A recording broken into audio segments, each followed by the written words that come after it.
Greetings to everyone watching. For this Mental Health Awareness Month, we are talking about the mental health crisis in STEM.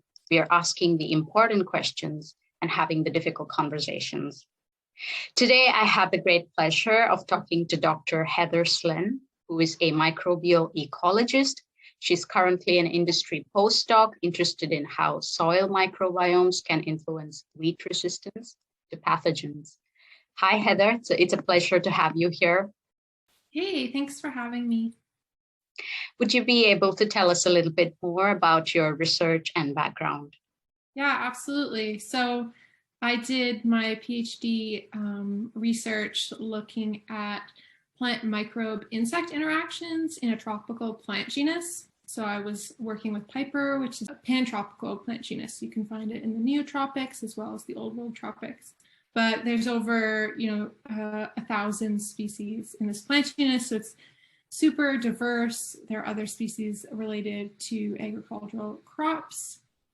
And they host these really kind of diverse communities. And we know a lot more about plant-insect interactions, but I was really interested in how the plant microbiome can facilitate some of these plant-insect interactions.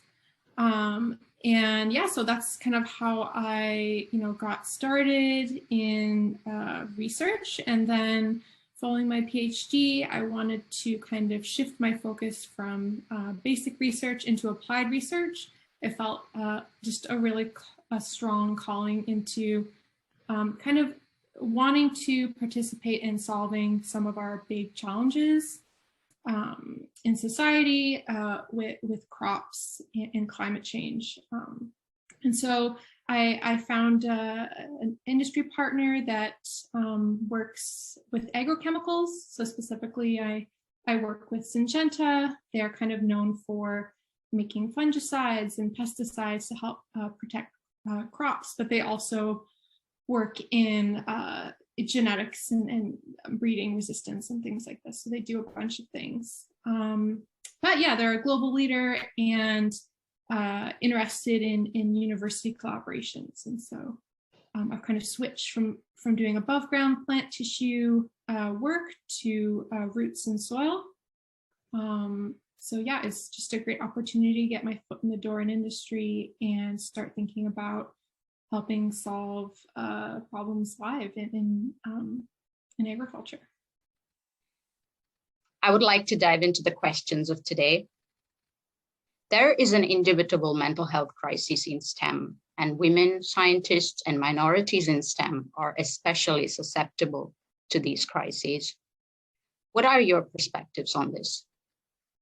Yeah, so I absolutely agree. And this is something that I have experienced, and I also see my colleagues experiencing.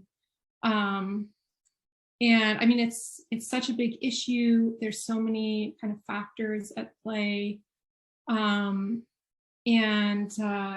Yeah, I think we really need to continue to change the way that we think about women and other minorities in science and their ability to do science, because those biases that we learn growing up or face in the workplace after we've gotten our degrees can really kind of, rattle the way that we think about what we're competent doing.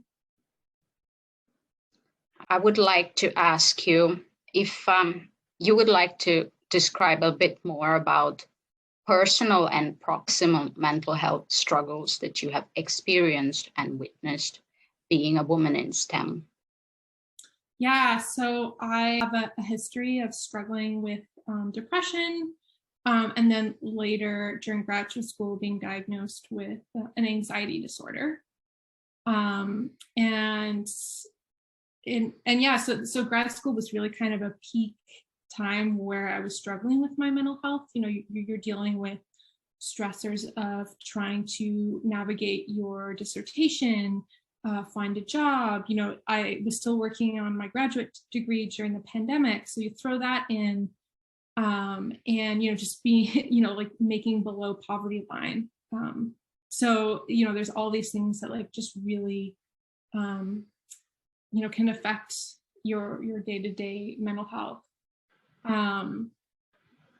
Yeah, and so I think there's a lot that we need to do to help better support students, especially with those struggles, like for instance, increasing stipends, especially with like inflation these days being so high, it's just hitting students extra hard.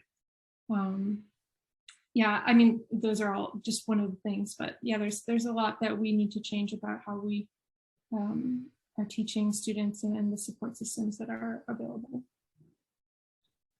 The final question I would like to ask you for today is, what kind of advice do you have for women in STEM to prioritize and ameliorate mental health? Yeah, I mean, that's such a great question, and it can be so individual. I think like acknowledging that we have to manage our health, and especially as students, you know, because you're in such that extra stressful and precarious situation in life, it's like kind of an important time to recognize that. But again, like I know it's like we obviously need to figure out what works best for us to manage our mental health, but I think also some of that burden needs to be put on the institutions and the systems that we work in or go to school in, to kind of better the situation so that we are not in such high levels of stress. But in terms of advice, you know, just being kind with yourself, recognizing, you know, that you're not perfect, talking to colleagues. Often I find I will feel totally alone in a situation, like surely I'm the only person struggling with this. And then when I start talking with colleagues or friends, I find that it's not just me. So maybe just also recognizing that it's not always just you that is struggling with something. And, you know, it's often there's a number of people that are with you there. Yes, thank you so much for being part of this effort and for very important answers to the questions we had today. I think that it's very important that we start taking even the smallest of steps to make a positive change. And not just this month, but every month is the Mental Health Awareness Month. Thank you so much. Yeah, no problem.